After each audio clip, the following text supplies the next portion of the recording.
5월 17일 수요일 가정에서 드리는 새벽 예배에 오신 모든 성도님들을 주님의 이름으로 환영하고 축복합니다. 오늘도 이 한 예배와 기도 시간을 통해서 주님의 음성을 들으시고 오늘 하루를 말씀으로 넉넉하게 승리하시기를 주님의 이름으로 축원합니다. 이 시간 다 함께 찬송가 42장, 부찬송가 11장 거룩한 주님께를 음원 반주에 맞추어서 함께 찬양하겠습니다.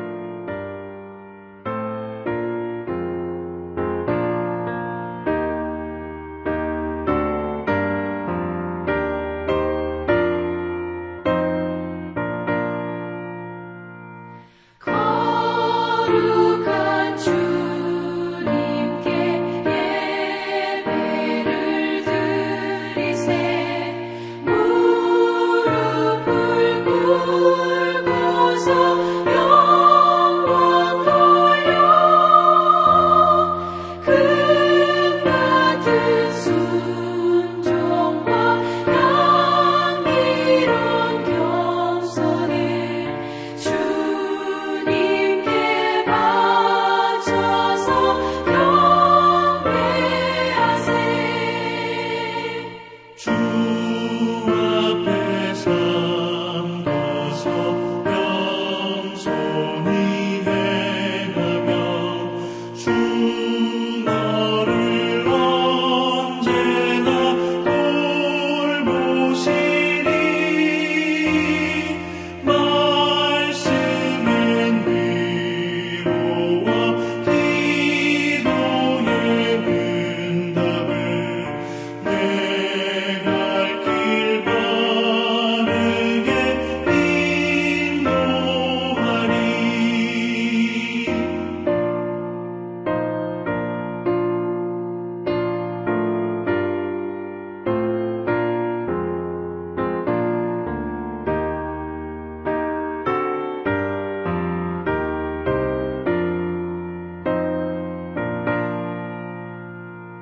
주 앞에 설 때에 두려워 말아라. 가난한 우리를 도우시리. 보배로운 진리와 온유한 사랑을 주님께 다 바친 귀한 예물 떨면서 바치는 이 작은 예물도 주님은 귀하게 받으시리. 어두운 밤 지나고 새 아침 맞으니 믿음과 소망을 늘 주시니.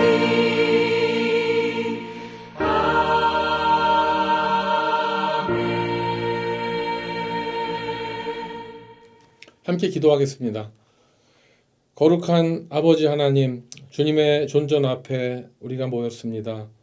우리는 정말 죄인이고 하나님 보시기에 본질상 진노의 자녀들이지만 주님 앞에 나올 수 있는 것은 예수 십자가의 공로에 의지하여 나오는 것입니다. 이 시간에도 주의 보혈로 우리를 씻어주시고 하나님 앞에 그 말씀 앞에 정말 성도로서 온전히 설 수 있도록 우리를 불쌍히 여겨주셔서 다시 한번 주의 은혜 가운데 설 수 있는 우리 모든 성도가 되게 하여 주시옵소서. 하나님, 우리 자녀들이 참으로 이 시대를 너무나 힘들게 살아갑니다. 수많은 유혹과 또 많은 걱정을 유발하는 이 세상의 많은 것들이 또한 세상의 풍조들이 우리 자녀들을 공격하고 있습니다.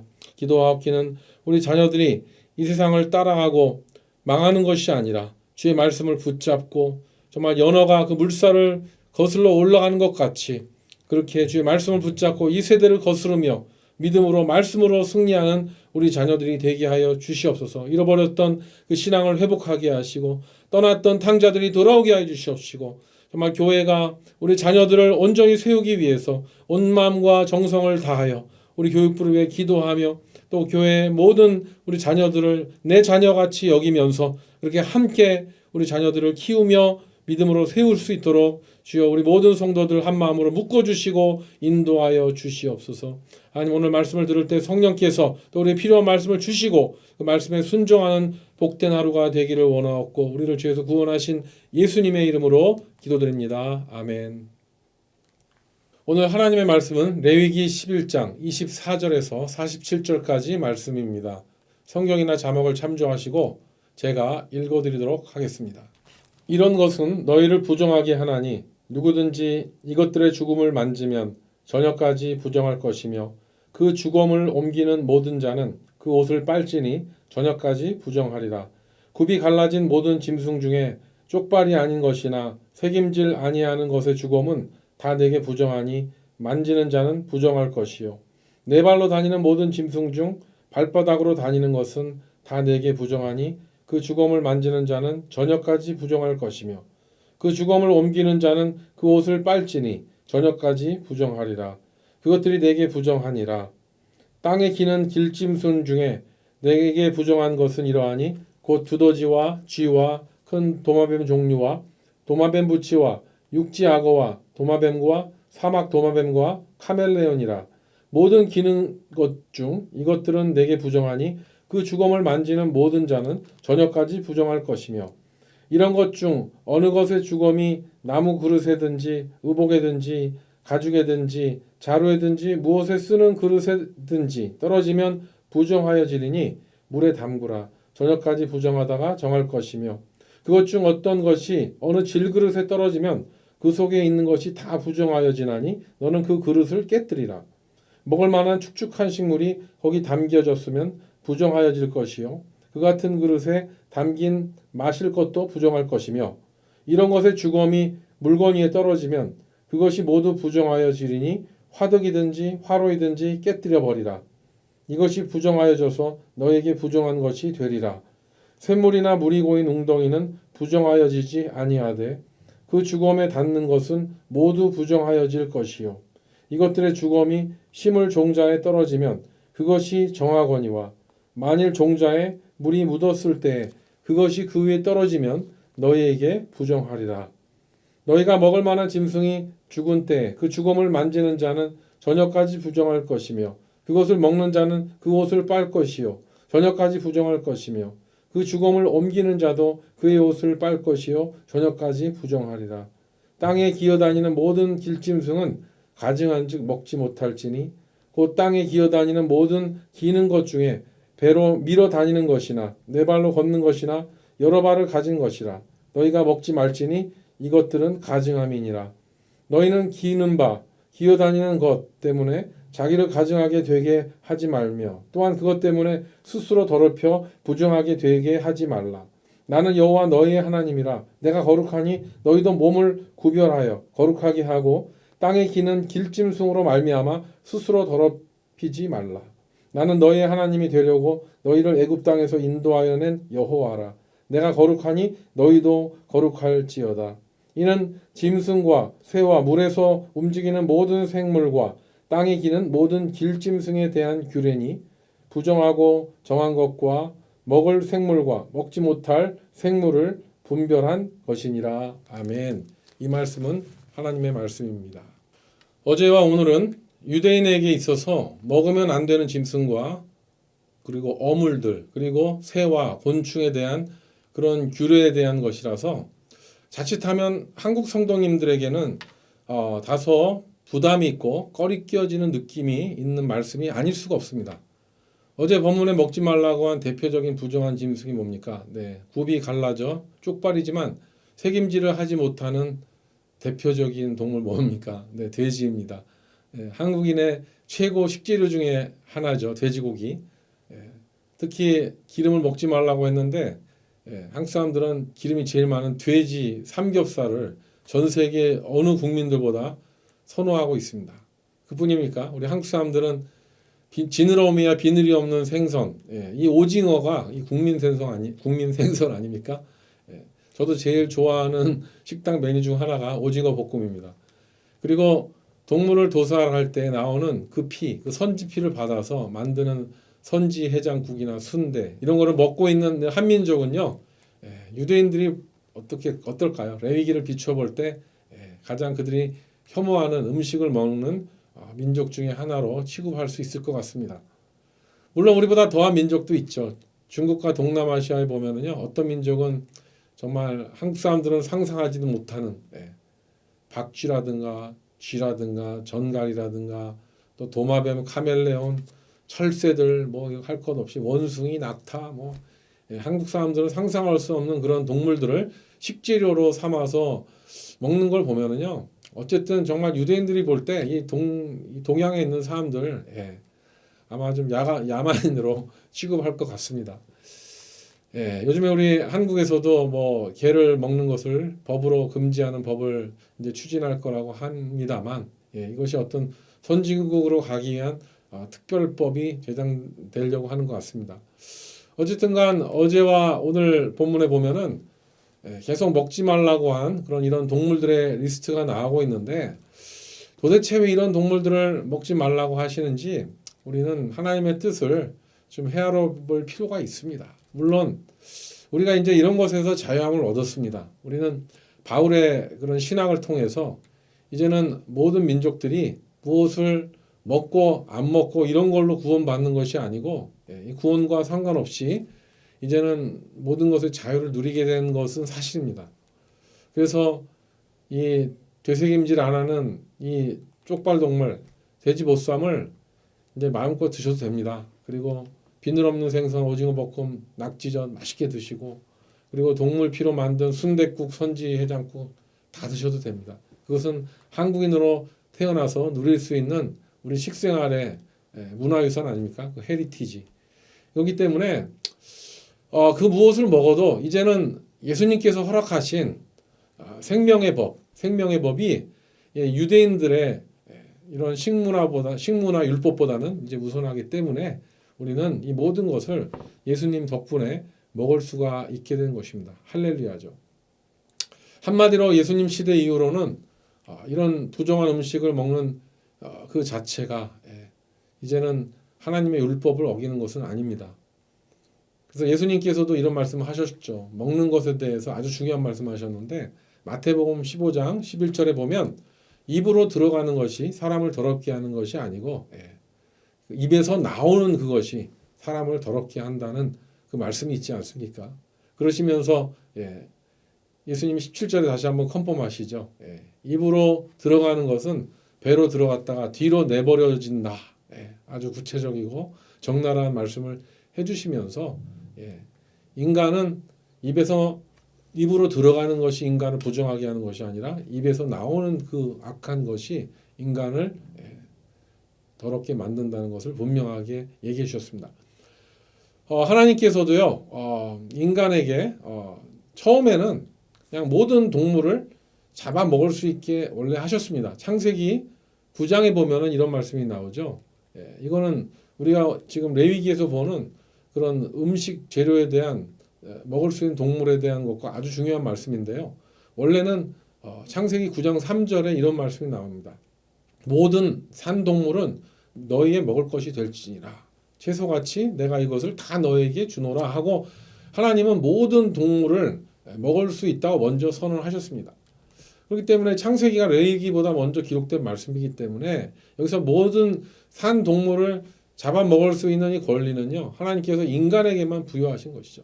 그런데 인간이 원래 채식을 하도록 창조되었지만 육식을 허락하게 된 이유가 뭡니까? 그것은 홍수 이후 시대 때 지구의 환경이 이전과 같지 않습니다. 인간의 수명이 떨어집니다. 너무 세상이 척박하기 때문에 이렇게 변해 있죠. 창세기 8장 22절에 보면 땅이 있을 동안에는 심음과 거둠과 추위와 더위와 여름과 겨울과 낮과 밤이 쉬지 아니하리라. 이제는 기후가 바뀌어서 추위와 더위가 있고 이제 추울 때는 농사도 못 짓고 저장한 음식으로 겨울을 나야 되고 뭐 이렇게 돼야 되기 때문에 이제는 하나님께서는 인간이 모든 동물을 잡아서 먹을 수 있도록 고기를 먹을 수 있도록 그렇게 허락을 하신 것이죠.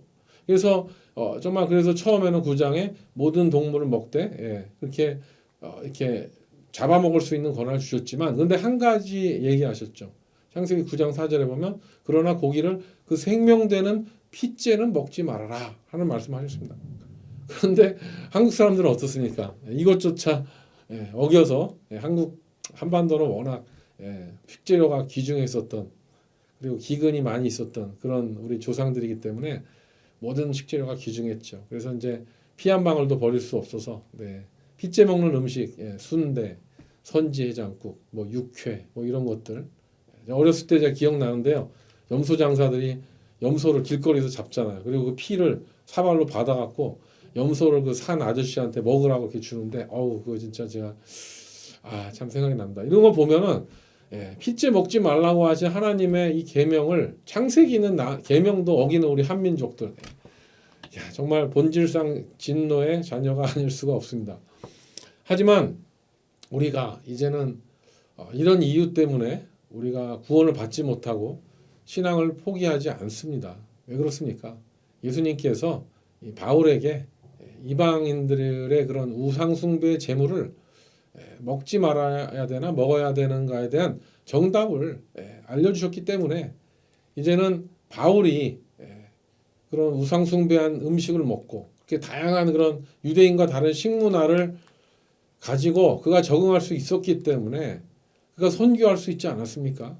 그래서 오히려 예수님의 그 12제자들은 어떻습니까? 어릴 때부터 유대인의 교육을 철저하게 받았기 때문에 예수님께서 그렇게 자유롭게 허락하신 그런 말씀을 실감나게 적용하지 못했습니다. 그렇지만 늦가기 사도가 된 바울은 성령의 인도를 받아서 이제는 그가 유대 사회가 아닌 타문화권 이방의 선교의 빛을 증거하는 선교사로 부름받았기 때문에 그는 예수님의 뜻을 알았습니다.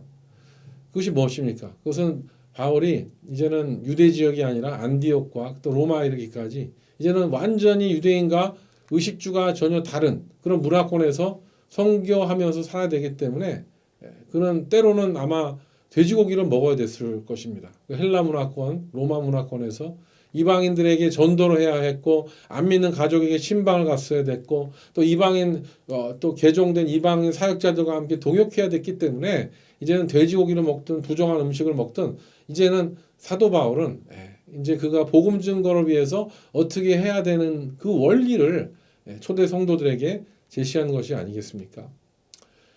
이 복음이 이방인들에게 증거되기 시작할 때 이제 이 부정한 음식을 먹어도 되냐 안 먹어야 되냐 이 이슈는요 굉장히 중요한 문제였습니다. 오히려 예수님께서는요 사도 바울보다는 사도 베드로에게 먼저 이것을 알려주셨습니다. 여러분 그 유명한 것 있죠. 그 로마의 백부장인 고넬료의 한이 아플 때 그에게 병을 고쳐달라고 이렇게 부탁을 했을 때 하나님께서는 그 비몽사몽간에 그 베드로에게 보여주십니다.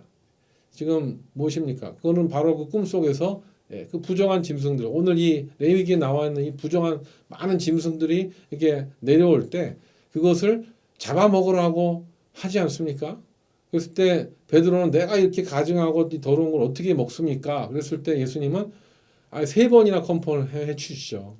내가 먹으라고 하면 할 것이지 왜 안 잡아먹냐고. 그렇게 베드로는 먼저 그렇게 그런 하나님께서 컨펌을 주셨음에도 불구하고 어떻습니까? 이 내용에 보면 이렇잖아요. 사도행전 10장 10절에 보면 그가 시장하여 먹고자 하매 사람들이 준비할 때 황홀한 중에 하늘이 열리며 그릇이 내려오는 것을 보니 큰 보자기 같고 내기를 메어 땅에 들이웠더라 하면서 여기 가증한 짐승들이 쫙 나오잖아요. 그래서 베드로는 내가 차마 이런 것을 할 수 없습니다 라고 했을 때 3번이나 이렇게 컨펌하시면서 이것을 내가 깨끗하게 했는데 하나님께서 깨끗하게 하신 것을 네가 속되다고 하지 말아라 하면서 하나님은 이 절대로 레위기에서 먹으면 안 된다는 그 음식들에 대해서 식재료에 대해서 하나님께서 깨끗하게 하신 것이다 라고 이렇게 말씀하시고 그리고 보자기가 하늘로 올라가게 된 것을 우리가 알 수가 있습니다. 그래서 이 베드로는 정말 그 고넬료에게 그 부탁을 받았을 때 그에게 가는 것이 아마 부담스러웠을 거예요. 그 나라를 무력으로 점령한 그 로마의 식민 통치의 점령 장교 아닙니까? 그런데 그가 와서 그 하인을 고쳐달라고 했을 때 아마도 베드로는 이 환상을 그렇게 해석한 것 같아요. 예. 부정한 것을 잡아먹으라고 한 것은 이방인들에게도 가서 복음을 전하라 하는 그 말씀으로 받고 또 22절에 그런 얘기 나오잖아요.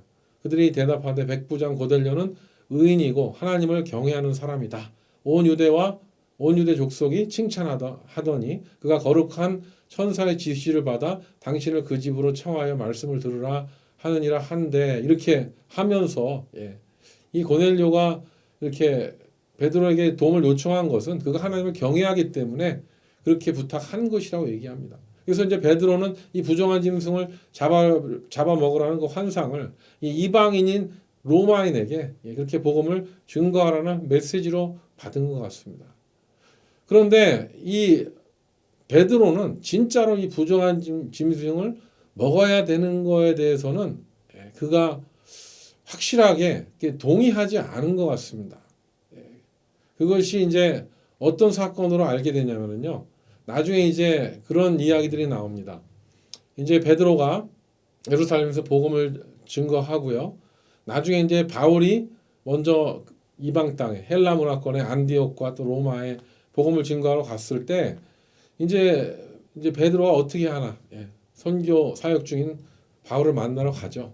그래서 이제 베드로도 헬라인들과 함께 식사를 합니다. 왜 그러면 베드로는 그래도 다른 제자들과 달리 그 부정한 짐승을 잡아먹으라는 그 환상을 봤잖아요. 그래서 식사를 하고 있었는데 그 문제는 뭐예요? 그가 그 이방 성도들하고 함께 식사를 먹고 있는데 그 자리에 예루살렘에서 다른 성도들이 오고 있다는 그 얘기를 듣자마자 베드로가 그 자리를 박차고 도망가 버리죠. 근데 여러분 아시잖아요. 바울은 이 사건으로 인해서 베드로와 아주 대판 싸웁니다. 그리고 바울은요 아주 적나라하게 베드로를 비판합니다.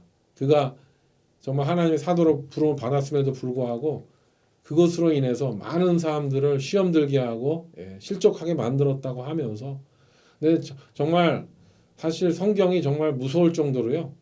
여러분 신약 성경은 사도 바울이 거의 다 쓴 겁니다. 베드로는 베드로 전후서 썼지만 사도 바울이 그 많은 서신서를 썼잖아요. 그리고 선교의 주역이 베드로에서 사도 바울로 바뀌지 않습니까? 그걸 보면은 이 무엇을 먹고 마시느냐 이 문제가 얼마나 중요한 문제인가.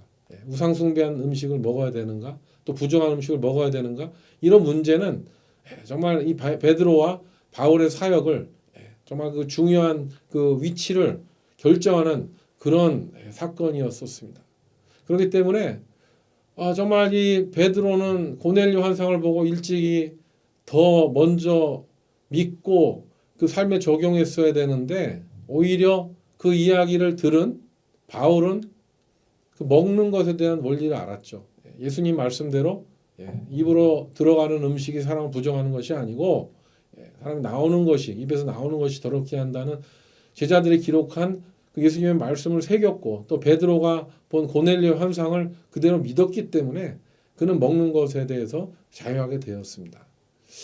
그래서 정말 이렇게 유대인들의 전통을 따르다가 그 영혼들을 잃어버리는 복음의 증거의 길이 막혀버리는 그런 것을 따라가는 것이 아니라 사도 바울은 예수님께서 주신 베드로를 통해 주신 또 제자들에게 주신 남겨놓으신 그 말씀의 근거에서 그가 복음을 증거했기 때문에 우리는 이제 사도 바울의 그 신학의 근거에서 우리는 자유롭게 먹는 것에 구애함을 받지 않고 지금 우리가 신앙생활을 할 수 있게 된 것이 참으로 감사한 일이 아닐 수가 없습니다.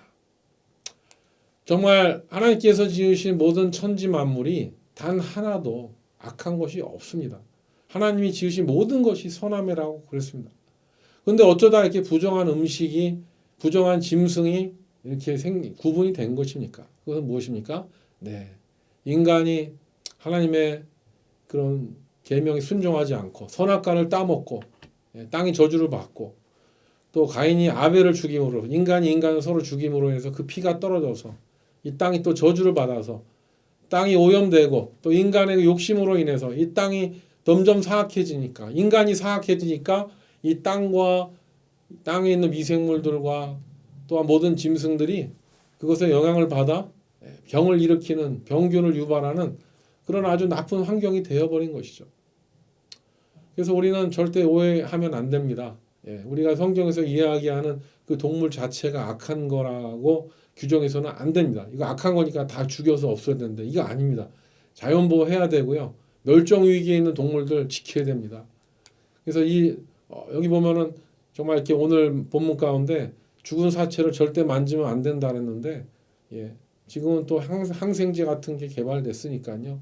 예, 뭐 동물원에 일하는 사람들은 이 동물도 항상 만져야 되는데 그렇지 않잖아요. 그렇기 때문에 이제는 그런 율법에서 우리는 자유를 얻게 된 것이죠. 하지만 정말 이 성경에 나와 있듯이 오늘 43절에 보면 너는 기어다니는 것 때문에 자기를 가증하게 되게 하지 말며 또한 그것 때문에 스스로 더럽혀 부정하게 되지 말라 하고 또 44절에 나오죠. 나는 여호와 너의 하나님이라 내가 거룩하니 너희도 몸을 구별하여 거룩하게 하고 땅에 기는 길짐승으로 말미암아 스스로 더럽히지 말아라 하면서 배를 그 더러운 땅에 대고 기어다니는 동물들을 먹어서는 안 된다는 이유를 밝혀주신 것이죠.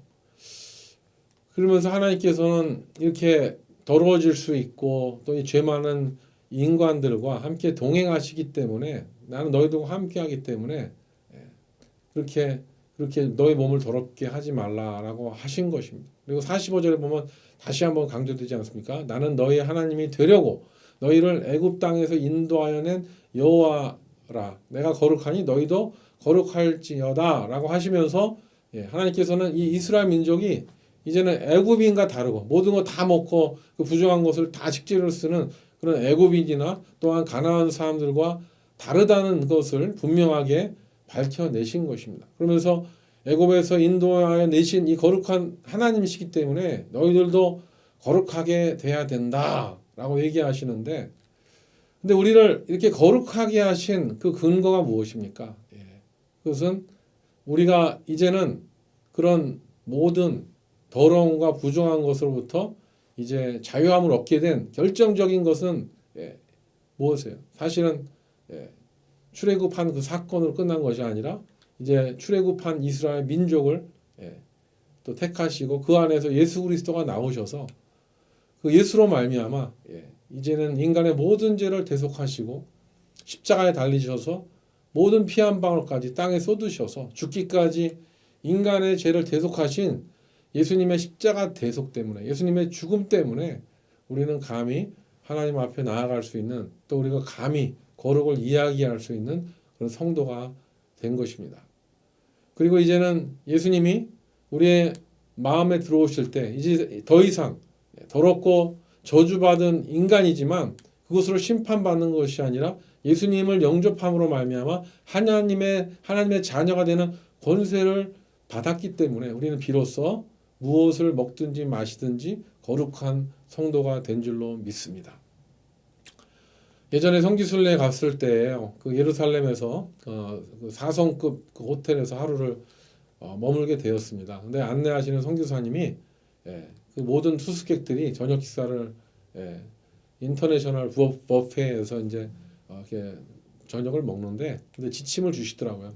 근데 여행하다 피곤하셔서 한국 사람들이 이제 싸갖고 오신 밑반찬을 가지고 식당에 오실 수가 있는데 가능하면 그거 꺼내 먹지 말라고 그러시더라고요. 특별히 이제 우리가 입맛을 돋구기 위해서 뭐 오징어젓이라든가 낙지젓 이런 거 가져와서 드셨다가 그 외국인들 앞에서 창피당할 수 있다고 하시더라고요.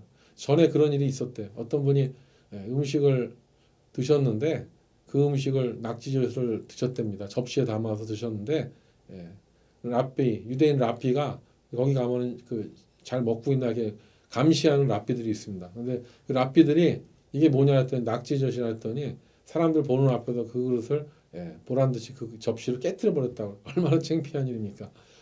오늘 그 본문에 나오죠. 33절에 보면 그것 중 어느 것이 그 어느 질그릇에 떨어지면 그 속에 있는 것이 다 부정하여 지나니 너는 그 그릇을 깨뜨리라. 랍비는 그냥 그 말씀대로 한 것이죠. 정말 대단하죠. 그래서 유대인들은 지금도 레위기의 말씀을 지키면서 살아가고 있더라고요. 그들이 진짜 우리가 익숙한 식재료가 예루살렘에는 안 쓰이는 경우가 많습니다. 그래서 왜 하나님은 그 백성들에게 그것을 무엇을 먹어야 하나, 먹지 말아야 하나, 그 죽음을 만지지 말아야 하는 그런 명령을 주셨는데 그 정확한 이유에 대해서 우리는 이제 모든 과학 기술이 발달하고 이제 모든 것을 아는 그런 현대인으로서 또 그 이유를 또 사실 우리가 아는 부분도 있습니다. 먹지 말라는 거는 또 사실 원리도 있습니다. 그 원리가 뭡니까? 하나님은 사람들이 위생적으로 깨끗한 것을 선택해서 기왕이면 건강하게 살기 원하신다는 것이죠. 그것이 사실은 하나님이 그런 먹지 말아야 될 거를 강조하신 것입니다. 이번에 지난번에 그 팬데믹이 막 이렇게 막 창궐하기 시작할 때도 서양 사람들 얘기했잖아요. 그 바이러스가 생긴 것은 인간이 박쥐를 식재료로 써서 요리하다가 그 박쥐에서 그게 옮긴 것이다라고 얘기했었죠, 분명히. 그러니까는 괜히 안 먹어도 되는데 그 박쥐 안 먹어도 다른 거 고기, 돼지고기 아니 소고기 이런 거 먹어도 되는데 괜히 박쥐 먹었다가 이렇게 안 만져도 되는 거 막 이런 두꺼비 막 이런 거 함부로 만졌다가 잘못 그냥 그 병균에 손다서 병 걸려서 고생하는 것보다는 아예 그것을 먹지 말라고 말씀하신 것이죠. 요즘에 보면은 동양 의학에서도 그런 체질 의학이 발달돼서 자기 몸에 맞는 음식이 있고 안 맞는 음식이 있다고 하지 않습니까? 저도 20, 30대에는요. 그냥 진짜 쇳덩어리 먹어도 다 소화시킬 정도로 진짜 잘 먹었어요. 그런데 저도 5학년에 올라오니까 어떤 음식을 이렇게 먹으면 소화가 좀 잘 안 되는 음식이 있더라고요. 그래서 이런 동양의 어떤 체질 의학을 검사해서 내 몸에 좋은 음식을 먹으면 되고 좀 안 되고 잘 소화 안 되고 이런 음식은 우리가 가려 먹는 것도 지혜인 것 같습니다. 그래서 우리가 또 요즘 어떻습니까? 팬데믹 이후에 보면은 우리가 청결에 대해서도 더 신경을 많이 쓰게 됐죠. 집에 손 세정제도 있고 손도 자주 닦게 되고요. 그리고 또 옷도 자주 갈아입고 그렇게 하면서 우리는 그냥 유대인의 그 율법이 그 레위기 율법이 이제는 안 지켜도 되고 유대인들만 쓰는 율법이다라고 못 받기 전에 그 율법에 들어있는 하나님의 뜻을 발견하는 것도 굉장히 복음적이고 중요하다고 생각합니다. 우리가 건강하고 오래 살아야지 또 복음도 또 마음껏 증거할 수 있지 않겠습니까? 사도 바울도 로마서 12장 1절에 이런 말씀했죠. 그러므로 형제들아 내가 하나님의 모든 자비하심으로 너희를 권하노니 너희 몸을 하나님이 기뻐하시는 거룩한 산 제사로 드리라. 이는 너희의 드릴 영적 예배니라 라고 말씀하셨고요. 그리고 또 고린도전서 3장 16절 17절에 보면 너희가 하나님의 성전인 것과 하나님의 성령이 너희 안에 거하시는 것을 알지 못하느뇨. 누구든지 하나님의 성전을 더럽히면 하나님이 그 사람을 멸하시리라. 하나님의 성전은 거룩하니 너희도 그러하니라. 라는 이 말씀을 우리는 늘 기억해야 될 줄로 믿습니다. 이 말씀을 기억하면서 우리 몸을 하나님이 기뻐하시는 거룩한 산 제사로, 산 성전으로, 기뻐하시는 성전으로 유지하시는 저와 여러분 되시기를 주님의 이름으로 축원합니다. 여러분 어떻습니까? 우리가 보면은요, 집 청소할 때 보면은 그냥 쓰레기가 쌓일 때까지 기다렸다가 손님 온다니까 막 엄청 대청소 막 쑤셔받고 하는 것보다는요, 어떻습니까? 진짜 효과적인 것은 집이 조금 얼어졌을 때 부지런하게 꾸준히 작은 청소를 계속 하면은요, 손님이 갑자기 와도 이렇게 큰 청소 안 해도 되고요, 집이 깨끗하게 메인테넌스가 되는 것이죠. 우리의 삶도 그런 것 같습니다. 우리의 신앙도 그런 것 같습니다. 우리가 정말 우리의 삶 가운데 하나님 보시기에 온전하지 못한 것이 있다면 과감하게 끊어버리고 정리하고 청소하고 그리고 또 실수로 또 이렇게 하나님 보시기에 그런 죄의 요소들이 우리 삶 가운데 들어왔다면 속히 회개하고 옷을 질이 잡고 더러운 것을 빨아서 깨끗하게 우리 예복을 정리하면서 그렇게 살아간다면 하나님께서 우리가 동행하시고 또 우리의 삶의 예배를 통하여 영광 받아 주실 줄로 믿습니다. 오늘 레위기에 나온 말씀 계속적으로 쉽지는 않지만 우리 삶에 깊게 생각하면서 거룩과 성결을 위하여 기도하시고 또 순결하게 살아가시는 저와 여러분 되시기를 주님의 이름으로 축원합니다. 함께 기도하겠습니다. 좋으신 아버지 하나님, 오늘 우리에게 주신 레위기의 말씀이 우리에게는 다소 어렵고 우리 한국 사람들 많은 정말 먹지 말라고 하는 것들을 먹고 살기 때문에 또 마음에 꺼리낌이 있습니다. 하지만 이 모든 것들을 정결케 하신 예수 그리스도의 그 은혜로 말미암아 이제는 마음껏 먹으면서 우리가 또 신앙생활을 하고 있지만 그래도 레위기의 정신에 따라서 우리가 하나님 기뻐하시는 그런 청결한 삶을 살면서 우리 안에 그리스도를 모시면서 그렇게 우리의 몸과 마음과 영을 깨끗하게 잘 메인테넌스 할 수 있는 우리 모두가 될 수 있도록 매 순간 예수 그리스도를 의지하게 하시고 단 한순간도 주님을 잃어버리지 말고 살아갈 수 있는 오늘 하루가 되기를 간절히 원합니다. 주님 보시기에 온전하지 못한 것들 과감하게 정리하는 하루가 되기를 원합니다. 그리고 또 주님 보시기에 또 실수한 모든 것들 주여 회개하오니 다시 올바로 서게 하시고 또 하나님 기뻐하시는 뜻을 따라 살아갈 수 있는 주님과 동행할 수 있는 우리 모든 성도 되도록 인도하여 주시옵소서. 주님께 오늘 하루를 맡기었고 존귀하신 예수님의 이름으로 기도드립니다. 아멘. 네, 오늘도 승리하시기 바랍니다. 화이팅입니다.